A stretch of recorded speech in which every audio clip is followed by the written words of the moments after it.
What the human mind can conceive and believe it can achieve. Sound far-fetched? Impossible even. That's precisely what will challenge your perspective on your days, especially if you're over 35 and harboring beliefs that might be sabotaging you before you even have your morning coffee. Have you ever considered that each morning presents an invisible fork in the road of your life? One path leads you down the well-worn track of autopilot, chasing problems, reacting to external pressures, unknowingly becoming a prisoner of circumstance. The other path, quieter yet more powerful, is the one where you consciously seize the helm and choose how your day unfolds. Isn't it absurd that most people, even past 35, continue waking up without purpose, as if each morning were just another indistinguishable day? How many of us open our eyes already dwelling on debts, traffic jams, or demanding bosses, never pausing to realize that this initial thought sets the tone for the hours to come? Andrew Carnegie, the steel magnate who inspired Napoleon Hill's investigation into the formula of success, understood that his wealth wasn't accidental. It was meticulously built, hour by hour, beginning with his morning ritual. He didn't view waking as simply another 24 hours to expend, but as the first scene of a masterpiece waiting to be painted. While many stumble out of bed late, rushing to avoid tardiness, Carnegie had already decided the rhythm and direction of his day. This very awareness separates those who write their own narratives from those who merely react to scripts written by others. Now, consider yourself. How many days have you started behind schedule, rushed, irritated by the insistent alarm clock? How many breakfasts have you gulped down without savoring the taste, eyes glued to a phone brimming with notifications? Isn't this cycle, repeated year after year, the very reason you feel trapped, weary, and out of control? Psychological studies demonstrate that the first few minutes after waking act as a mold for the brain. If you awaken in chaos, your brain releases cortisol, the stress hormone, and this state tends to persist throughout the day. However, if you begin with focus and clarity, you activate areas associated with creativity, discipline, and decision-making. It's not magic, it's science. Napoleon Hill experienced this firsthand. He grew up in rural Virginia amidst poverty, lost his mother at a young age, and could have easily become just another laborer with no future. Yet it was through cultivating the habit of writing and reflecting during the early morning hours that he found the strength to persevere, eventually becoming the man who would interview the greatest minds of his time. Hill understood that the quiet of the morning was when he could hear his own inner voice, unburdened by external pressures. Isn't it curious how, even today, many of us only manage to hear our deepest desires when the house is still quiet, before the world's noise intrudes? Imagine the scene. Before the sun even rises, you sit with a cup of coffee, free from the distractions of your phone and television. Just you, a piece of paper, and a question: who do I choose to be today? This simple question holds the power to redirect your life. Because those who don't consciously choose often find themselves at the mercy of uncontrollable factors, the moods of those around them, the economy, the weather, even traffic. Do you truly want to surrender control of your day to these variables? The choice may seem small, but it's decisive. People who wake without clarity tend to live like leaves in the wind, carried wherever the current blows. Those who awaken with purpose build a kind of invisible armor. It doesn't matter if it rains, someone criticizes, or an unexpected problem arises. Their direction is already set. And you? Which path have you been following? Are you letting life decide for you, or are you taking the helm, as Carnegie and Hill exemplified? The emotional impact of this choice is profound.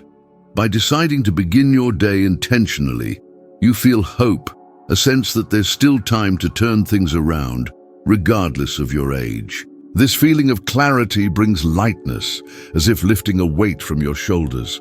And the most incredible part, You don't have to change everything at once. Just start tomorrow, even before that first cup of coffee. Have you noticed how days seem to slip through our fingers when we lack clarity about what we truly want?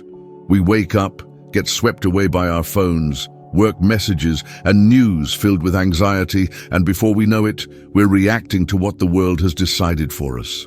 It's as if we're constantly putting out fires instead of building something that truly matters. Now think, how many times have you reached the end of the day feeling like you worked hard but made little progress on what truly makes a difference in your life? This doesn't happen by chance. It happens because you started without direction. Thomas Edison, one of history's greatest inventors, didn't create the light bulb or the phonograph because of a random stroke of luck. His secret was the habit of clearly defining his goals first thing in the morning. He didn't wake up just thinking about surviving the day, but about transforming that day into a stepping stone towards a future he had already visualized. His objectives weren't loose daydreams. They were specific, written down, reviewed, and remembered daily. This mental discipline created such a strong compass that even in the face of hundreds of setbacks, like testing thousands of times before achieving the ideal light bulb, he never wavered. Each morning, Edison reminded himself of the reason for his efforts, and this fueled his perseverance, and science confirms this. Cognitive psychology researchers have discovered that the human brain is naturally oriented toward pursuing goals. When you write down a goal clearly, your nervous system begins to work like a radar, filtering environmental information that would otherwise go unnoticed. It's like buying a red car and suddenly noticing red cars everywhere. Except, in this case, what stands out are the opportunities that align with what you've defined as a priority. Now think, what are you missing simply because you don't direct your mind early in the day? Imagine two people starting the same day.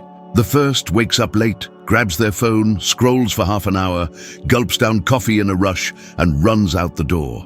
They're already behind, already reactive, already a prisoner of haste.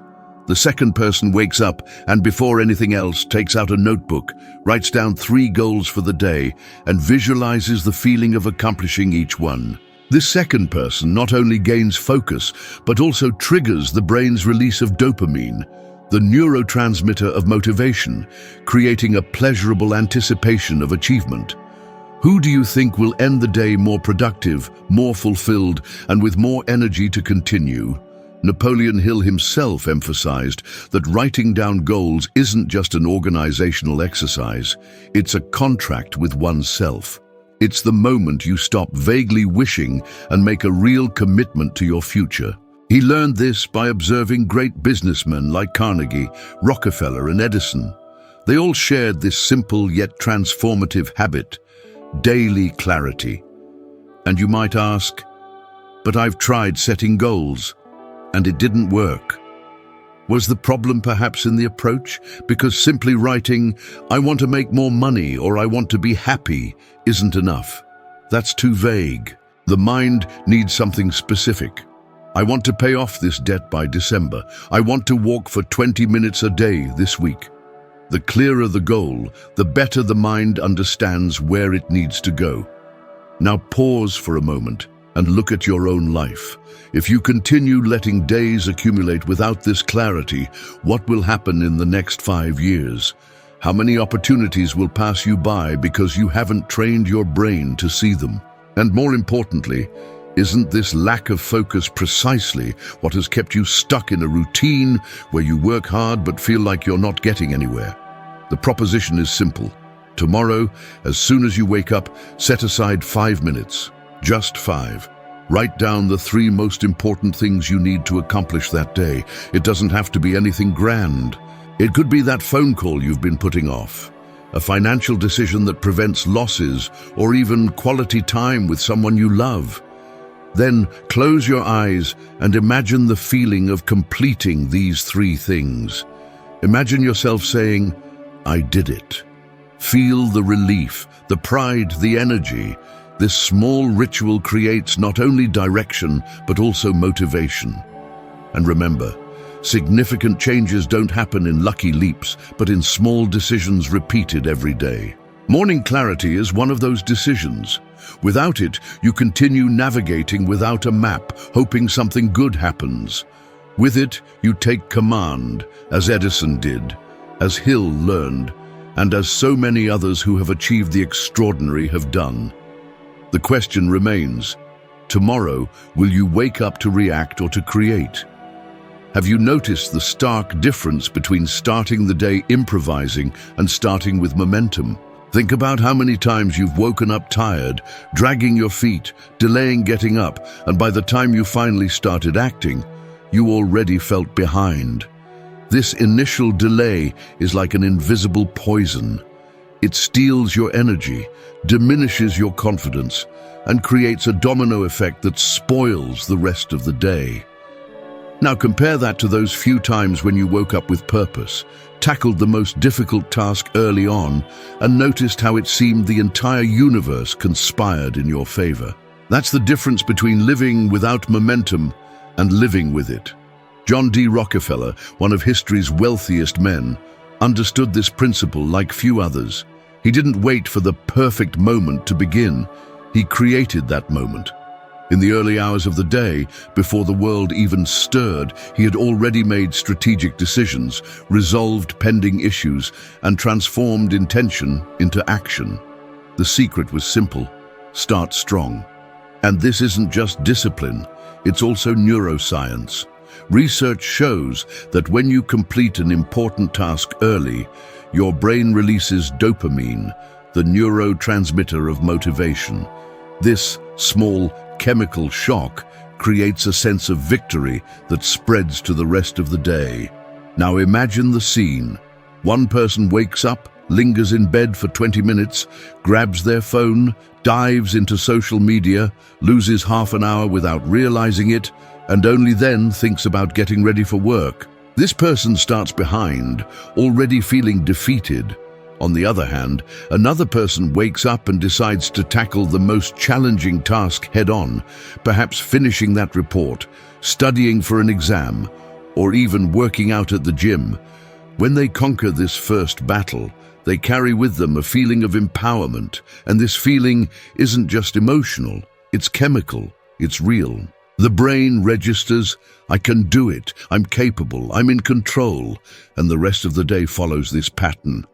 Napoleon Hill studied this behavior for decades and realized that successful people shared this habit of building momentum early on. He applied this to his own life, especially during the most challenging times. When facing financial crises or editorial rejections, Hill would start his day by immersing himself in the work that demanded the most discipline. Instead of shying away from difficulties, he would confront them in the morning, when his mind wasn't yet clouded by doubt or fear. This practice gave him the energy to persevere, even when everything seemed to be crumbling. Here's the crucial point. Procrastinating on tough tasks doesn't make them easier, it just makes them heavier. The longer you put things off, the more your mind gets cluttered, the more guilt you accumulate, and the less energy you have left for anything else. That's why so many people end the day exhausted, not because they did too much, but because they carried the weight of undone necessities. Now reflect. What's the one task you've been avoiding for days? What if you simply decided to tackle it first thing tomorrow morning before even having your coffee? The truth is, building momentum isn't about doing a lot. It's about doing the essential things at the right time. And the right time is now, at the start of the day. Because when you win that first battle early on, everything that follows seems smaller, simpler, more achievable. The opposite is also true. When you lose the morning, you spend the rest of the day trying to regain time that's irretrievably gone. So, here's a challenge. Choose your first victory for tomorrow, today. It doesn't have to be monumental. It could be that phone call you've been putting off, that workout you've been avoiding, that stalled project. But choose something and do it before your coffee. Make it a habit. Because, as Hill said, life doesn't reward those who wait for perfect conditions, but those who create conditions for progress. And progress begins with a firm step early in the day. Resilience is a lovely word, but in practice it's built in situations that feel unbearable in the moment. Life doesn't ask if you're ready. It simply throws challenges your way. And after 35, when responsibilities, debts, children, and unstable work pile up, it becomes even easier to feel overwhelmed. This is where many people break, because they expect resilience to magically appear during a crisis. But the truth is, resilience isn't born suddenly, it's trained daily, like a muscle you strengthen every morning. Winston Churchill understood this almost brutally. While bombs fell on London and the fate of an entire nation rested on his shoulders, he couldn't afford to falter. His mornings were rituals of psychological preparation. He knew it wasn't just another day. It was the day his internal discipline would determine whether he could maintain the calm of an entire nation. And you, in your daily life, may not be facing a world war, but you face battles that feel just as heavy. Overdue bills, bad health news, a relationship in crisis. Have you noticed that in these moments, you're either internally prepared or any impact knocks you down? Napoleon Hill experienced something similar on a personal scale. Few people know that he went through periods of complete bankruptcy, losing everything he owned to the point of not having enough money to support his family. It was during this phase that he wrote one of the most profound chapters of his life, precisely because he had to cultivate resilience at the deepest level. Instead of giving up, he transformed each morning into an exercise in reconstruction. He wrote down his goals, reflected on what he could still control, and reaffirmed to himself that this wouldn't be the end.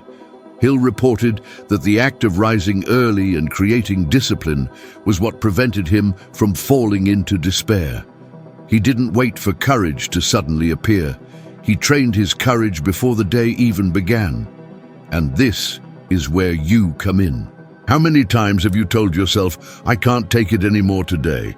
How many times have you thought about giving up but had to keep going anyway? That's the essence of resilience, but it can be strengthened practically. A cold shower when everything in you craves comfort. A walk when your mind screams to stay on the couch. Completing a task you'd procrastinate on out of laziness.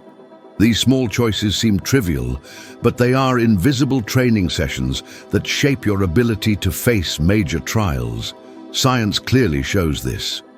Research in positive psychology indicates that people who voluntarily expose themselves to minor discomforts develop greater stress tolerance. They react better under pressure precisely because they've already trained their brains to understand that pain and difficulty aren't signs of defeat, but opportunities for growth. It's as if each morning is a mental gym. Those who train resilience in small doses are better prepared when life really squeezes the trigger. Have you ever stopped to consider that your life today is largely a result of what you believe?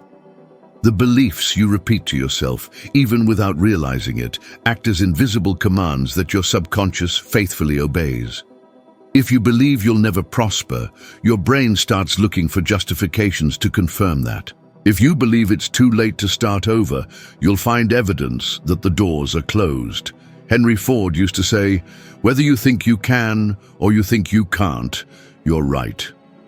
This isn't wordplay. It's a brutal description of how the mind works. How many times have you heard yourself repeating things like, "Money is hard to earn. Those born poor die poor. I'm over 35, it's too late to change my life." These phrases seem harmless, but they are programs you feed yourself daily. Studies in psychology have proven that the human brain doesn't clearly distinguish between reality and a belief repeated with emotion. This means that by reinforcing a negative idea, you turn it into a self-fulfilling prophecy. On the other hand, by confidently affirming that you are capable, that you deserve success, that you will find opportunities, you begin to program your mind to filter reality differently. Napoleon Hill experienced this in a significant episode of his life. During a period of severe financial hardship, he was invited to write a series of articles on success. The detail is that he himself was broke, deeply in debt, and everything seemed to contradict the message he needed to deliver. He could have given up, justifying that he lacked the moral authority to speak of prosperity, but instead, he relied on an unwavering belief that his mind was capable of creating the reality he desired. Hill began to write as if he were already living success, describing the habits, attitudes, and perspectives of a prosperous man. Over time, this exercise not only convinced his readers, but also reprogrammed his own mind, until he finally managed to rebuild his career. Now look at your life. How many opportunities have you failed to embrace because you believed you weren't ready, didn't have enough resources, or would fail? And the most painful, how many dreams did you kill before you even tried, just because you believed it was impossible? Reality isn't in the facts, but in the interpretation you give them. Two men may lose their jobs on the same day. One believes it's the end, the other believes it's the beginning of a new opportunity. What do you believe today? Neuroscience shows that positive affirmations, when repeated daily with emotion, create new neural pathways. It's as if you're remodeling your brain to believe in new possibilities. But simply mechanical repetition isn't enough. You need to feel, visualize, engage emotion. That's why many high-performance athletes practice visualization. They imagine themselves winning before the competition even begins, and the brain reacts as if it were already real. You can apply this now. Tomorrow morning, when you look in the mirror, instead of repeating the lies you've heard your whole life, say firmly, "I am capable. I deserve to prosper. I will find ways." At first, it may sound strange, but gradually your mind will align with these words. And when the mind changes, behavior changes. And when behavior changes, reality transforms. The question is simple. How long will you continue to nurture beliefs that keep you trapped? Isn't it time to replace each repeated lie with a new conviction that can open doors? Because in the end, it's not the world that limits you. It's the beliefs you insist on carrying. Each morning is a new chance to decide who you will be and what direction your life will take. It's not the problems or the circumstances, but how you choose to start your day that shapes your results. It's that silent decision, made before even having your coffee, that separates those who live on autopilot from those who build their own destiny. And if this content resonated with you, another video is already appearing on the screen. Click on it now, because there you'll climb another step in your wisdom evolution and become 1% better than you are now. Thank you very much for being with me until now, and I'll see you in the next video.